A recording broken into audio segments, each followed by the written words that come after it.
رات امیہ مجھے باندھ کے رکھتا تھا اور سویرے جب پتھر اچھی طرح تپ جاتے تھے نا تو لا کے باہر مجھے پتھروں پہ لٹا دیتا تھا اور میرے وجود پر بھاری بھرکم پتھر رکھ دیتا تھا۔ سننا ذرا، تصور میں لانا بلا میں کیا کہنے لگا ہوں۔ حضرت حسان بن ثابت رضی اللہ تعالیٰ عنہ فرماتے ہیں میں مکہ مکرمہ آیا حج یا عمرے کے لیے، تو میں نے مسجد نبوی کے جو آج مؤذن بلال ہیں، میں نے ان کا یہ رنگ دیکھا کہ مکے کے بچوں نے ان کے گلے میں رسی باندھ کے نا تو ہاتھوں میں پکڑی ہوئی ہے، اور مکے کے بازاروں میں نا ان کو کھینچتے ہیں لے جاتے ہیں۔ میں نے ایک شخص سے پوچھا یہ کیا ماجرا ہے، کیا معمہ ہے؟ تو بتانے والوں نے بتایا کہ یہ کالے رنگ کا حبشی غلام مار سارا دن کھاتا ہے، اس کے ساتھ لوگ وہ سلوک کرتے ہیں جو اذیت ناک اور خوفناک ہے، سارا دن مار کھاتا ہے پر اپنی زبان پہ خدا کا نام لیتا رہتا ہے، محمد مصطفیٰ کا نام لیتا رہتا ہے۔ او تینوں لب دیاں آپ گواچے، سانو اپنی خبر نہ کوئی، اویخنا ساتھوں پارے نی ککھ گلیاں، ہن تے آکھ دے لوگ شدائی، اسی ننگ نموس دا ساڑ کے چولا، گل پہنے ہے تاج گدائی، اوے سجنا اپنا آپ گوایا ہے تاں یار نے چاتی پائی۔ بھائی اس طرح کا لوگوں نے بھی انداز دیکھا، لیکن ہمارا یہ حال ہے کہ کسی جگہ بھی ٹھہراؤ نہیں، کسی جگہ بھی ٹھہراؤ نہیں، کسی جگہ بھی صبر نہیں، کسی کام پر بھی استقامت نہیں۔ ہماری دوستیاں روز ٹوٹتی ہیں، تعلقات روز کمزور پڑتے ہیں، ہم بڑے جوش کے ساتھ آگے بڑھتے ہیں اور بڑے بڑے اعلانیہ وعدے کرتے ہیں۔ کون سی چیز ہے جو ہمیں کمزور کر دیتی ہے؟ سوائے اس کے کہ ہمارا نفس کمزور ہے، سوائے اس کے کہ ہمارا نظریہ کمزور ہے، سوائے اس کے کہ ہمارے اندر وہ طاقت نہیں جو ہمیں استقامت پہ لا کے کھڑا کرے، جو ہمارے اندر حوصلہ پیدا کرے۔ یاد رکھنا میدان کربلا کے اندر حضرت سیدنا امام حسین رضی اللہ تعالیٰ عنہ کا جو حوصلہ تھا وہ اتنا مثالی تھا، اتنا مثالی تھا، اتنا مثالی تھا۔ ایک جنازہ گھر میں اٹھ جائے نا اور خدا معاف کرے وہ کسی جوان کا ہو تو بوڑھے کی کمر کئی روز کھڑی نہیں ہوتی، لیکن کربلا کے اس شاہ سوار کی کہانی بھی سننا میرے بھائی، جو اپنے کندھے پہ صبح سے لاشیں اٹھا کے لا رہے، صبح سے امام علی مقام لاشیں اٹھا کے لاتے ہیں۔ حضرت قاسم بن حسن کا لاشا اٹھا کے لا کے رکھا، حضرت علی اکبر شہید ہو گئے، آواز دی ابا جی سنبھالنا، تو لاش مبارک اٹھا کے رکھی، جناب علی اصغر کی لاش اٹھا کے رکھی۔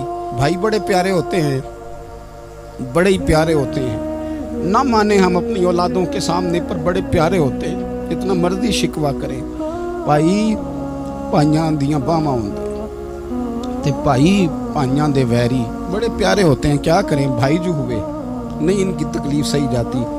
حضرت عباس رضی اللہ تعالیٰ عنہ کو جب امام علی مقام اٹھا کے لا رہے تھے تو ایک منٹ کے لیے رکے اور کہنے لگے اللہ اب میری کمر کمزور پڑ گئی ہے، میرا بھائی چلا گیا تو پیچھے سے نا کچھ کمزور پڑ گئی ہے۔ اتنی ساری میتیں اٹھا کے لا کے اتنا حوصلہ حسین ابن علی کا، پھر جا کے امام علی مقام گرم ریز سے تیمم کرتے ہیں، پھر وہ گھوڑے پہ بیٹھتے ہیں، پھر وہ رجز پڑھتے ہیں، پھر وہ خطبہ دیتے ہیں، پھر وہ حق کا اعلان کرتے ہیں، پھر وہ ظلم کو للکارتے ہیں، پھر وہ 56 سال کے بڑھاپے میں جب میدان میں گھوڑے کو ایڑی لگا کے آتے ہیں اور اس طرح کاٹتے ہیں یزیدیوں کی کمر کو، گلوں کو، کہ عمر بن سعد کہتا ہے اکیلے اکیلے نہ جاؤ، یہ کوئی معمولی ہے، یہ علی حیدر کا لال ہے، اکیلے اکیلے جاؤ گے تو لشکر کاٹ دے گا، یک بارگی حملہ کرو، یک بارگی، پھر ہو سکتا ہے حسین تمہارے قابو آئے۔ امام علی مقام میدان کربلا میں جب تیر کھا رہے تھے تو تجھے حوصلہ سکھا رہے تھے، مجھے حوصلہ سکھا رہے تھے۔ جب وہ میدان کربلا میں نیزے کھا رہے تھے، زخم لے رہے تھے تو ڈٹنا سکھا رہے تھے، حوصلہ کرنا سکھا رہے تھے۔ بات بات پہ کمزور پڑنے والوں، ملت کے جوانوں، ابھی تو تم نے بہت سارے اجالے لانے ہیں، ابھی تو کئی اندھیروں سے لڑنا ہے، ابھی تو کئی شمع جلانی ہے، ابھی تو بہت سارے گھر ہیں جو منتظر ہیں کہ تم انقلاب لاؤ، ابھی تو بہت ساری آبادیاں ہیں جہاں تم نے امن قائم کرنا ہے، ابھی تو بہت سارے شہر ہیں جہاں سے تم نے ظلم مٹانا ہے، ابھی تو بہت ساری جگہ ہیں جہاں تمہارے نام کے دیپ جلیں گے، جہاں تم جا کے اسلام کے نام کی تختی لگاؤ گے۔ ابھی تو بہت سارے مینارے ہیں جن پہ تم نے لا الہ الا اللہ محمد الرسول اللہ کے نام کا جھنڈا لگانا ہے۔ ابھی تو آگے بڑھنا ہے، ابھی تو بہت سارا کام کرنا باقی۔ اقبال کہنے لگے کہ وقت رخصت ہے کہاں، کام ابھی باقی ہے، اور لوگوں نور توحید کا اتمام ابھی باقی ہے۔ اور ایک شاعر اور بولے، وہ کہنے لگے مسلمانوں نہ گھبراؤ، خدا کی شان باقی ہے، ابھی اسلام زندہ ہے، ابھی قرآن باقی ہے۔ کافر کیا سمجھتے ہیں جو ہم سے روز الجھتے ہیں، ابھی تو کربلا کا آخری میدان باقی ہے، ابھی تو بڑھنا ہے، آگے سفر کرنا ہے۔ کمزور نہ پڑے، اپنی زندگی کے اندر کسی جگہ بھی بیماری بھی آ جاتی ہے، تکلیف بھی آ جاتی ہے، آزمائشیں بھی آ جاتی ہیں، غریبی بھی آ جاتی، یہ آنے والی چیزیں ہیں تو آ جاتی۔ اپنی زندگی میں صرف 2 4 5 چیزوں کو لاگو کر لیں۔ ایک تو مخلص زندگی گزاریں، ریاکار زندگی نہ گزاریں۔ جو لوگ ریاکار ہوتے ہیں وہ بزدل ہوتے ہیں، جو ریاکار ہوتے ہیں وہ دکاندار ہوتے ہیں، جو ریاکار ہوتے ہیں وہ اداکار ہوتے ہیں، جو ریاکار ہوتے ہیں ان کے پاس ایک کریکٹر رہ جاتا ہے، اندر ان کے کچھ بھی نہیں ہوتا، خالی ہو جاتا ہے سارا۔ زندگی میں مخلص بنیں گے تو دلیر ہو جائیں گے، اخلاص کے ساتھ آپ زندگی میں سفر کریں، آپ مخلص ہو جائیں۔ میرے رسول پاک صلی اللہ علیہ وسلم نے فرمایا مخلص ہو جاؤ، اللہ کے رضا والے ہو جاؤ، مخلص ہو جاؤ، تمہارا تھوڑا عمل بھی تمہارے لیے زیادہ ہو جائے گا، تمہیں کفایت کر جائے گا تھوڑا عمل۔ اللہ کے علاوہ کسی سے ڈرنا چھوڑ دیں، غیر کا خوف دل سے نکال دیں، خوف نکال دیں، اپنی زندگی میں غیر کا خوف نکال دیں، نکال پھینکیں آپ امیروں کا خوف، نکال پھینکیں دنیا کیا کہے گی۔ یاد رکھنا عزتیں بھی رب دیتا ہے، ذلتیں بھی اس کی مشیت کا تقاضا ہوتی ہیں، رزق کا مالک بھی اللہ ہے۔ حضرت مولا علی سے کسی نے کہا کہ آپ اپنے ساتھ حارس کیوں نہیں رکھتے، گن مین کیوں نہیں رکھتے، باڈی گارڈ کیوں نہیں رکھتے؟ تو حضرت علی فرمانے لگے موت سب سے بڑی محافظ ہے، وقت سے پہلے آتی نہیں، آ سکتی نہیں۔ آپ غیر کا خوف نکال باہر پھینکیں۔ ایک جملہ میدان کربلا میں امام حسین نے کہا تھا، ایک جملہ، اور وہ جملہ اتنا طاقتور ہے کہ اگر سونے کے پانی سے لکھا جائے، ہیروں سے تولا جائے تو یہ ساری چیزیں کمزور پڑ جائیں۔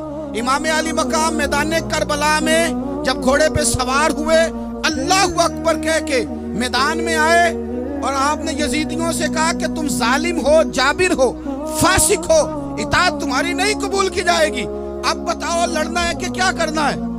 جب وہ لڑنے کے لیے میدان میں آئے تو امام نے ایک جملہ کہا، فرمانے لگے لوگوں گواہ رہنا، آج میں نے عزتیں خرید لی ہیں اور ذلتیں دور کر دی ہیں۔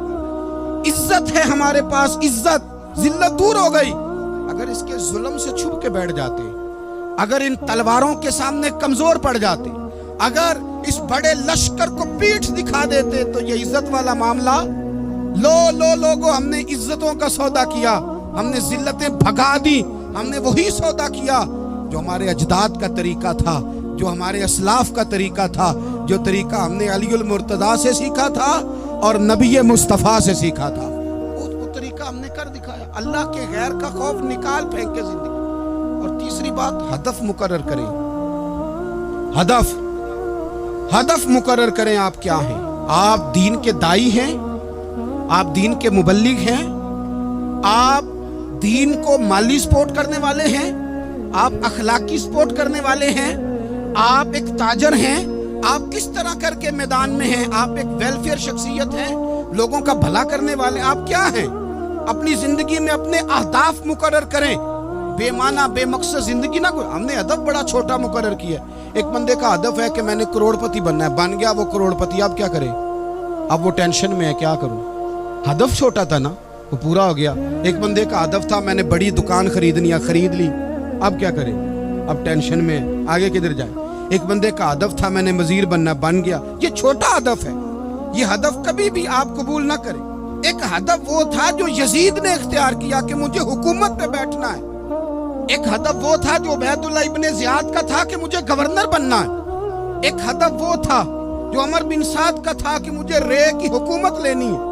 یہ ان لوگوں کے ہدف تھے، اور ایک ہدف حسین ابن علی کا تھا، امام علی مقام کا تھا کہ مجھے جبر کے سامنے ڈٹنا ہے، ظلم کے سامنے ڈٹنا ہے، امام علی مقام کا خون تو بہہ گیا، کربلا کی زمین تو رنگین ہو گئی، نہ عبید اللہ ابن زیاد کی گورنری بچی، نہ شمر کو حکومت ملی، نہ یزید کچھ کما سکا، نہ زیاد کا وہ ظلم رہا، نہ یزید کی وہ جفا رہی، جو رہا تو نام حسین کا۔